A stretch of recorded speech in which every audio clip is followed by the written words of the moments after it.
आज सातारा जिल्हा परिषदेच्या विषय समित्यांच्या सभापतींच्या निवडणुकीचा कार्यक्रम निर्धारित होता।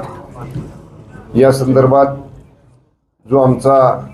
जी आमची निवडणूक पूर्व युती आहे, राष्ट्रवादी काँग्रेस पक्ष, शिवसेना, शेतकरी संघटना आणि अपक्ष काँग्रेस पुरस्कृत व राष्ट्रवादी पुरस्कृत, या सर्व सन्मान्य सदस्यांची आम्ही कालही मतं जाणून घेतली आणि सकाळी मी आल्यानंतर मान्य आबानी आणि मी, आम्ही शशिकांत शिंदे साहेबांनी, आम्ही सगळ्यांनीच आमच्या सर्व सन्मान्य सदस्यांचं मत या निवडणुकी संदर्भातलं जाणून घेतलं। कारण 20 तारखेला जिल्हा परिषद अध्यक्ष उपाध्यक्षाची निवडी झाल्यानंतर सगळे सन्मान्य सदस्य हे आपापल्या मतदारसंघात होते। आम्हाला एकत्रपणे कुणाशीच बोलता आलं नव्हतं आणि म्हणून सदस्यांनी तीव्र भावना 20 तारखेला घडलेल्या प्रकाराबद्दलच्या आमच्या सदस्यांच्या आमच्या युतीच्या बैठकीमध्ये या ठिकाणी व्यक्त केल्या आणि सर्व सदस्यांचं मत आलं की अशी बळाचा वापर करून, सत्तेचा गैरवापर करून, हुकुमशाही पद्धतीनं जी 20 तारखेची अध्यक्ष उपाध्यक्षाची निवडणूक झाली आणि ती महाराष्ट्रभर नाही देशभर गाजली, देशपातळीवरच्या सुद्धा माध्यमांनी याची दखल घेतली आणि तीव्र भावना त्या दिवशी प्रशासन जे वागलं त्या संदर्भातल्या पूर्ण राज्यामध्ये उमटल्या आणि अशा वातावरणात आम्हाला त्या राष्ट्रवादी काँग्रेसच्या भाजपच्या बरोबर आम्हाला निवडणूक लढवायची नाही। आमचा या संदर्भातला तीव्र निषेध आहे आणि आम्ही कोणत्याही परिस्थितीत या निवडणुकीत सहभाग घेऊ इच्छित नाही। आणि मग शेवटी आबांनी, मी, संजूबाबांनी, नितीन काकांनी, शशिकांत शिंदे साहेबांनी, आम्ही सगळ्यांनी सदस्यांच्या भावनांचा सारासार विचार करून त्यांच्या विचारांशी आम्ही सहमती दर्शवली आणि मान्य सदस्यांनी सांगितल्याप्रमाणे या निवडणुकीवर राष्ट्रवादी काँग्रेस, शिवसेना, शेतकरी संघटना आणि अपक्ष या सगळ्यांनी मिळून या निवडणुकीवरती आज बहिष्कार टाकलेला आहे। या पार्श्वभूमीवर आपण पाहिलं असेल की काळ्या फिती लावून जिल्हा परिषदेत आमचे सर्व सदस्य गेले। सभागृहामध्ये त्यांनी तीव्र शब्दात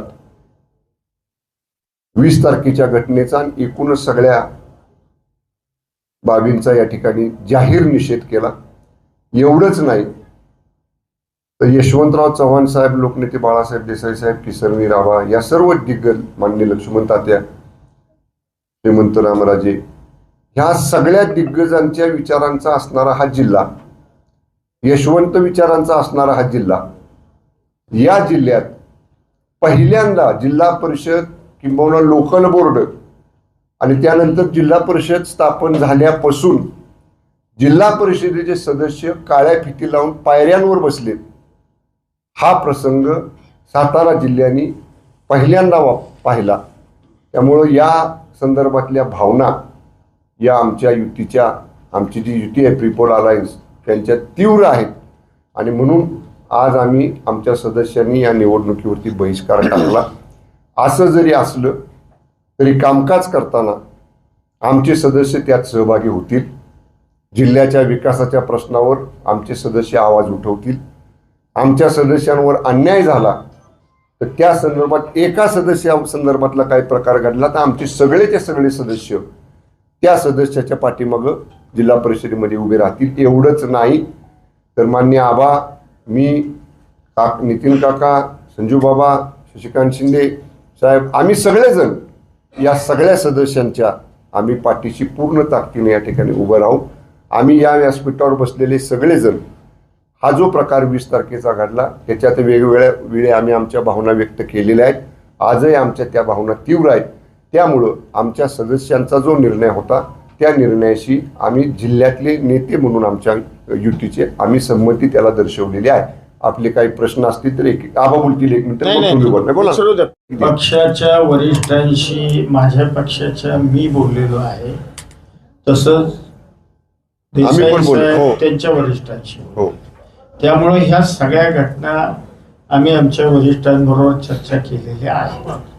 विक्रम पाटलांच्या बाजूनी वरिष्ठ जे सदस्य आहेत त्यांचे ते उभे राहिले नाहीत. नाही नाही नाही केंद्र सरकार उभं राहिलं. नाही नाही नाही नाही बघा, उत्तर त्या- दिलं ना तुम्हाला. त्या दिवशी म्हणजे नेमकं परिषद सभागृहामधलं दैनंदिन कामकाज विशेष बैठकीतलं सोडून सुरू झाल्यानंतर भुजबळ साहेबांच्या विभागाचे प्रश्न, मुश्रीफ साहेबांच्या विभागाचे प्रश्न, हे यांचे प्रश्न हे परिषदेमध्ये होते. त्यामुळं हे 2 सिनियर मंत्री त्याच परिषदेत होते आणि खालच्या सभागृहामध्ये तोपर्यंत चर्चा संपत आली होती. त्यामुळं आमदार जे मंत्री होते ते मंत्री उभे राहिलेले. तुम्ही आतलं सीसीटीव्ही फुटेज बघा. जिल्हा परिषदेसारखं विधानसभेतलं सीसीटीव्ही फुटेज वायर तुटत नाही, कुरतडलं जात नाही, रोजच्या रोज तपासलं जातं किंवा गायब पण केलं जात नाही. त्यामुळं मी सांगतो, मी पालकमंत्री म्हणून जबाबदारीने सांगतो, पक्षाचं म्हणाल तर शिवसेना पक्षाचा उपनेता म्हणून सांगतो, दोन्ही बाजूचे सदस्य दोन्ही सभागृहामध्ये या मुद्द्यावर प्रखरपणानं आपले मुद्दे मांडलेले आहेत. मंत्री म्हणून तुम्हाला काय वाटतं, तिथल्या लोकांची संमती आहे नाही आहे? मुळात शक्तीपीठ आपल्या जिल्ह्यातनं जातोय हे वर्तमानपत्रात वाचल्यावर पालकमंत्र्यांना कळालं, आलं का लक्षात. त्यामुळं आता ज्या विभागाचा शक्तीपीठ आहे त्या विभागाकडनं, त्या विभागाला जर वाटलं पालकमंत्र्याला अपडेट करावं तर ते मला करतील, नाही जिल्हा नियोजनच्या समितीमध्ये सन्मान्य आमदार त्याच्यावरती प्रश्न उपस्थित करतील, डीपीडीसीच्या बैठकीत त्याच्यावर चर्चा होईल. त्या संदर्भात तुमच्याकडे निगेटिव्हली शेतकरी आलेत का, कोण गावकरी आलेत? शेतकऱ्यांना पण माहित नाही, पालकमंत्र्यांना माहित नाही. माहिती आहे की पालकमंत्र्याला ह्यातलं काय माहित नाही. त्यामुळे ज्याला माहित नाही त्याच्याकडे जाऊन काय उपयोग. शेतकरी पण माझ्याकडे येणारच नाही, त्याला माहिती नाही, ह्याला काय सांगितलेलंच नाही. माझा उलट म्हणजे तुमचे प्रश्न संपले असतील तर राष्ट्रवादी काँग्रेस आणि सेने बाबतीत सभागृहामध्ये ज्यावेळी ह्या परिषद सभागृहात आणि विधानसभा सभागृहात झाली पूर्ण चर्चेच्या वेळी आम्ही दोघंही, वरची चर्चा संपली परिषदेतली, वर रुलिंग दिलं गेलं आणि मग आम्ही खालच्या सभागृहामध्ये आलो. मी दोघंही पूर्ण त्या दिवस एकत्र बरोबर होतो. राष्ट्रवादी काँग्रेस पक्षाचे इद्रिस नायकोडी, राष्ट्रवादी काँग्रेस पक्षाचे संजय खोडके, आणखीन राष्ट्रवादी काँग्रेसचे आपले काळे विक्रम काळे, हे जेवढे सदस्य आहेत ते सगळे विधान परिषदेमध्ये बोलले. हे ऑन रेकॉर्ड आहे. सभेमध्ये सुद्धा ज्यावेळी या संदर्भातली चर्चा झाली, सन्मान्य सगळ्या बाजू, दोन्ही बाजू म्हणजे आमच्या बाजूच्या दोन्ही इथले सदस्य उठले. राष्ट्रवादी काँग्रेसचे मंत्री सुद्धा जागेवरून उठले. अनेक मंत्री होते आमच्या लाईनला बसलेले, मंत्र्यांनी सुद्धा उठून अध्यक्षांचं लक्ष वेधण्याचा प्रयत्न केला. पण कृपा करून या बाबतीत शिवसेना एकटी पडली का राष्ट्रवादी काँग्रेस एकटी पडली असं आमच्यात काय तुम्ही कितीही प्रश्न विचारले तरी होणार नाही. पण असं झालेलं नाही, त्याचे आम्ही दोघंही साक्षीदार आहोत.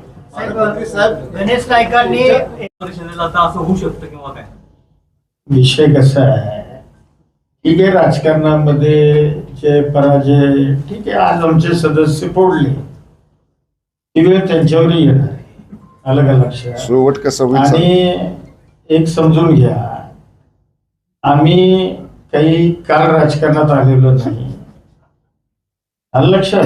हे अनिल राव माझ्या कुटुंबामध्ये 50-60 वर्ष जिल्ह्याचं राजकारण, त्यामुळं याचं उत्तर आम्ही 100% दिल्याशिवाय राहणार. संदीप तुम्ही पक्षात एकटे पडला असं दिसते, तुमच्या बाजून राष्ट्रवादी उभे राहिले कोण म्हणतं, सभागृहामध्ये कोण म्हणतं, सभागृहामध्ये दिसतंय चित्र जिल्ह्यात. नाही सभागृहामध्ये ज्यावेळेला चर्चा सुरू झाली या विषयाची, त्यावेळेला पालकमंत्र्यांच्या पाठीमागं शिवसेना उभी राहिली, तुमच्या पाठीमागं तुमचा पक्ष उभा तुम्हाला राहिला. सभागृहातलं माहिती आहे. वरच्या परिषदेमध्ये काय बघितलं तुम्ही, परिषदेमध्ये या चर्चेची सुरुवात ही शिवसेना आणि राष्ट्रवादीच्या आमदारांनीच केली, पालकमंत्र्यांनी, आम्ही दोघांनीच केली. आणि त्याच्यानंतर आम्ही दोघं बोललो आणि मग त्याला रोलिंग दिलं गेलं. बरोबर, एनसीपीचे आमदार बोलले ना परिषदेमध्ये, बोलले. त्यामुळे तुम्ही जे म्हणताय ते पूर्ण चूक केली. बघा जिल्ह्यात आमचे या खोडकेंचं पहिलं नाव काय? निषेध नोंदवला नाही, शिवसेनेत नोंदवला रस्त्यावर. एक मिनिट, कराडला जे आंदोलन झालं ते आंदोलन सर्वपक्षीय झालं. आमचे पदाधिकारी सेनेबरोबर होते. होते. आम्ही दोन्ही पक्ष काँग्रेस आम्ही एकत्रित आंदोलन केलं करा. अनिल देसाई असतील किंवा तुमचे सदस्य संदीप मांडवे हे दोघं पोट तिडकीने 20 तारखेपासून भांडतात ह्या विषयासाठी. पण राष्ट्रवादीचा कुठलाही कार्यकर्ता यासाठी रस्त्यावर उतरला आम्हाला पाहायला मिळालं नाही. ऐका माझं, कराडलाच फक्त आंदोलन झालं. कराडच्या आंदोलनामध्ये आमचे कराडचे एनसीपीचे कार्यकर्ते त्या आंदोलनामध्ये सहभागी होते. विषय नंबर 2, संदीप मांडवे आणि अनिल देसाई यांच्या बाबतीत जे प्रशासनाने केलं या संदर्भामध्ये आम्ही कोर्टाची लढाई, कोर्टामध्ये जाऊन कोर्टानं त्या मंडळींवर प्रशासनावर ताशेरे ओढलेले आणि या दोघांचा आम्ही जामीन मंजूर करून घेतला. एनसीबीची आम्ही सगळी मंडळी, सेनाही आमच्या सोबत होती. त्यामुळं तुम्ही काहीतरी चुकीच्या पद्धतीचं काहीतरी तुम्हाला समज झालेला आहे, असं काही नाही. राष्ट्र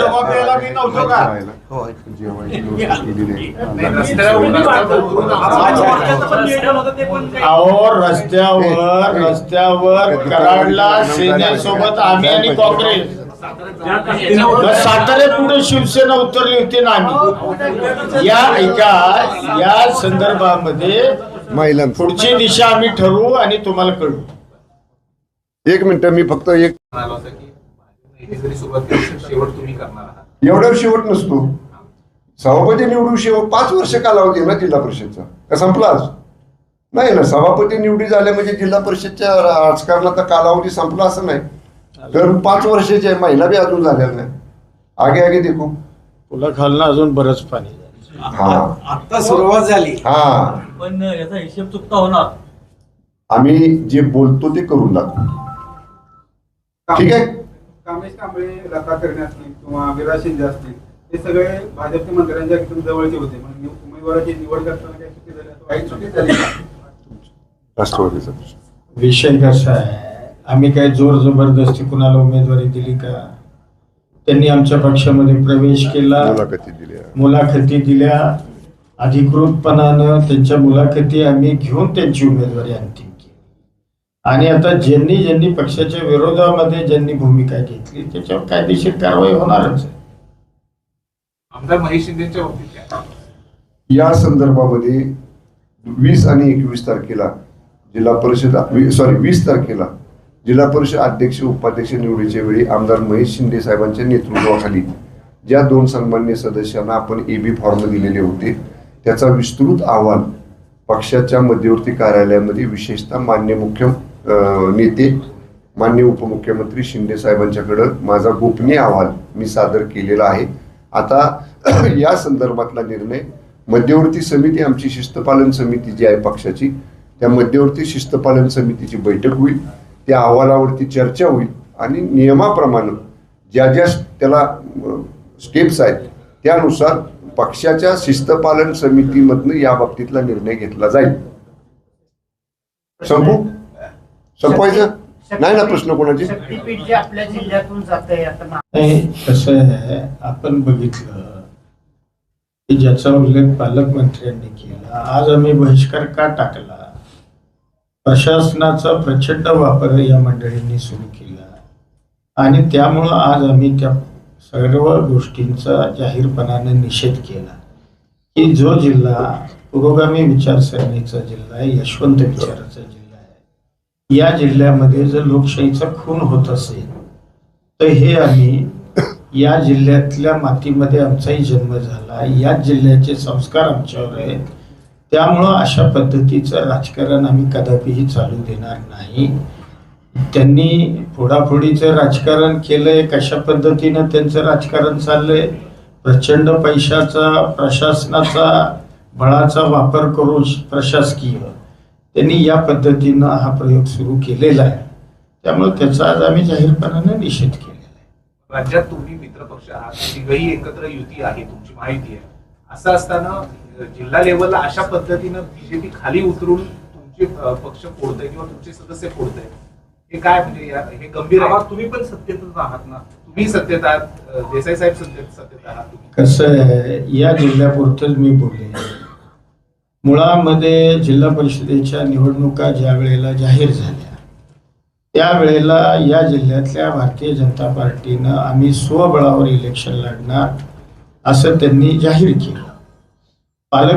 सन्माननीय पालकमंत्री महोदयांनी त्यावेळेला तिन्ही पक्षाच्या युतीच्या अनुषंगानं बैठका बोलवल्या होत्या. दुर्दैवानं ती मंडळी त्या बैठकीला उपस्थित राहिली नाही आणि मग प्रीपोल अलायन्स आमचं आणि शिवसेनेचं झालं आणि ते अलायन्स आज शेवटच्या क्षणापर्यंत टिकवणं ही आमच्या दोघांची नैतिक जबाबदारी होती. ती जबाबदारी आम्ही या जिल्ह्यामध्ये पार पाडण्याचा प्रामाणिक प्रयत्न केला. ते त्यांच्या पद्धतीनं लढले, आम्ही आमच्या पद्धतीनं लढलो. याच्यापेक्षा काही नाही. आपण दोन सदस्य राष्ट्रवादीचे आज सभापती अर्ज भरलाय, एक कुणाचे नक्की तुमचे आहेत का भाजपचे? आता जर त्यांच्या बाजूने अर्ज भरला असेल तर त्यांच्याच सदस्यांना कारवाई काय होणार? कारवाई आम्ही सगळी करणार आहे. म्हणजे जे शिस्तभंग पक्ष शिस्तभंग केलाय त्याची कारवाई आम्ही करणार आहे.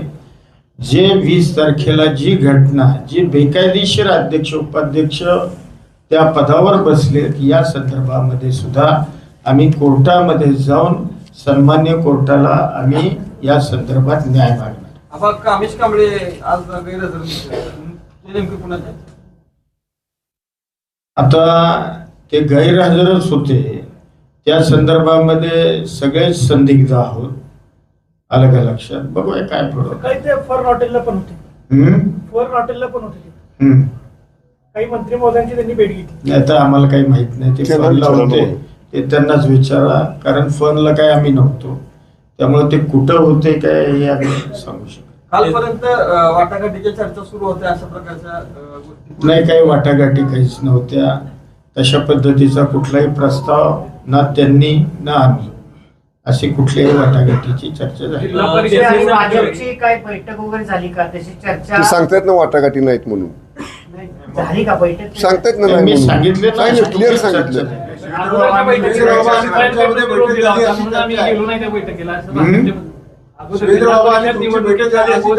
एक जण बोलले तर उत्तर देऊ. त्या बैठकांना तुम्ही शिपायांकडून निरोप मला दिला, एक म्हणून आम्ही प्रश्न. त्या बैठकांना गेलो नाही असं दोन्ही. मला प्रश्न आहे. एक मिनिट. बैठकीची निरोप मान्य आबांनी किंवा आबांच्या कार्यालयातनं दिलेले नव्हते. पहिली गोष्ट त्याला प्रश्न विचारला म्हणून. बैठकीची निरोप मी माझ्या पालकमंत्री कार्यालय सातारा जे अधिकृत आहे त्या कार्यालयातनं निरोप दिलेले होते. माझ्याकडं त्या निरोपाच्या नोंदी आहेत. कुणाच्या स्वीय सहाय्यकाकडे निरोप दिला, कुणाच्या कुठल्या व्यक्तीजवळ निरोप दिला, शिपायाजवळ किंवा आमच्याकडच्या शिपायानं असा निरोप दिलेला नाही. साहेब आपण म्हटलं की आजच्या निवडणूक प्रक्रियेवर आम्ही बहिष्कार घातला, पण प्रत्यक्ष त्या ठिकाणी आपले सदस्य जे होते काँग्रेस राष्ट्रवादीचे आणि शिवसेनेचे त्यांनी सांगितलं की आम्हाला अर्ज भरायला जाऊ दिलं नाही. आज त्या प्रक्रियेपासून आम्हाला रोखलं. नाही, असं नाही. ते अध्यक्ष नाही नाही, मी सांगतो. विषय असा आहे की अध्यक्ष उपाध्यक्ष निवडीला तुम्ही मोबाईल अलाव करता सभागृहामध्ये. काही लोकांना विशिष्ट लोकांना तुम्ही सभागृहामध्ये मोबाईल अलाव केले आणि आज सभापती निवडीला तुम्ही मोबाईल आमच्या सदस्यांना नेण्यापासून त्या ठिकाणी रोखलं. त्यामुळे आमच्या सदस्यांनी तिथं निषेध केला, घोषणा दिल्या. आलं का लक्षात? त्यामुळं जे प्रशासनाचा जो या जिल्ह्यामध्ये दुजाभाव चाललेला आहे याकरता या संदर्भामध्ये आमचे सदस्य घोषणा देत होते, सभागृहात गेले, तिथं निषेध नोंदवला आणि आम्ही अर्ज न भरता तिथून निघून आलो.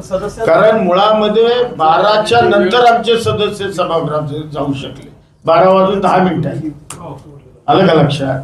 त्यामुळं या सगळ्या घटनेचा निषेध आमच्या सभासदांनी तिथंच केला. साहेब आबा सदस्यांचं म्हणणं असं आहे की आम्हाला फॉर्म भरायचे होते पण आम्हाला पोहोचू दिलं नाही तिथपर्यंत. प्रशासनानं खाली आमचा अर्धा पाऊण तास घेतला, तिथनं पुढे वर आलं, त्यामुळे आम्हाला पोहोचू दिलं असं सभासदांचं. हो बरोबर आहे. मुळामध्ये त्यांना तिथं विहित वेळेत पोचूच द्यायचं नव्हतं. आलं का लक्षात? 12:10 जर आमचे सभासद सभागृहात जात असतील आणि 12 वाजता जर अर्ज भरण्याची शेवटची मुदत असेल तर त्याचं उत्तर तुम्ही नाही. बरं का, आपल्या प्रश्नाचं उत्तर आहे आम्ही बहिष्कार टाकायचा निर्णय इथं घेतला. सगळे सदस्य होते. त्यांनी तुम्हाला हे सांगितलं आमच्या सदस्यांनी की आम्हाला जायला तिने आतमध्ये डिले केला, उशीर केला, जाणीवपूर्वक 3 ठिकाणी तपासलं. आमच्या सन्मान्य सदस्यांचं तुम्हाला सांगण्यापाठीमागचा उद्देश तोच होता की आम्हाला त्यांना कुठेतरी वाटत होतं की हे लोक अर्ज भरतील आणि म्हणून त्यांना डिले करायसाठी त्यांना 4-4 वेळा त्यांच्या तपासण्या केल्या. म्हणजे आपल्याला सदस्यांनी सांगितलं त्याचा जर विचार केला तर परत एकदा 20 तारखेची पुनरावृत्ती म्हणजे प्रशासनाला हाताला धरून एका विशिष्ट युतीतल्या पीपल अलायन्स मधल्या सदस्यांचा एकदा सोडून 4 वेळा तपासण्या करायच्या, त्यांना डिले करायचा आज जायला, हे आमच्या सदस्यांनी आपल्याला सांगण्याचा प्रयत्न केलाय. कारवाई किती लोकांवर होणार आहे? या संदर्भामध्ये आमच्या पीपल अलायन्सच्या बैठकीमध्ये चर्चा झालेली आहे. ज्यांना ज्यांना आम्ही व्हीप बजावलेला होता दोन्ही बाजूनी, ज्यांनी व्हीपचं उल्लंघन केलेलं आहे त्यांच्यावरती शिस्तभंगाच्या कारवाईची प्रक्रिया लवकरात लवकर आम्ही चालू करतोय. तुम्ही माहिती घ्या ना, ज्यांना ज्यांना व्हीप मिळाला. आमचे सदस्य किती आहेत तुम्हाला माहिती आहेत? दाखल केल्यानंतर कळेलच ना तुम्हाला दाखल केले. ओके, दाखल करायला इतका उशीर का केलाय? आणि 20 तारखेलाच त्या गोष्टी क्लिअर झाल्यात. या संदर्भामध्ये शिवसेनेचं पिटिशन दाखल झालेलं आहे डिस्क्वालिफिकेशनचं आणि त्याच्यामध्ये काही डॉक्युमेंट्स राष्ट्रवादी काँग्रेस पक्षाला उपलब्ध करायची होती. ती उपलब्ध झाली की कदाचित आबा त्या संदर्भात आपल्याला सांगतील. त्यांच्याकडनं पण कदाचित तशीच कारवाई पुढे होईल. बघा, मी आतापर्यंत झालं का नाही झालं बोललो नाही. नाही नाही नाही नाही, माझी विनंती आहे. आम्ही काय करू शकतो?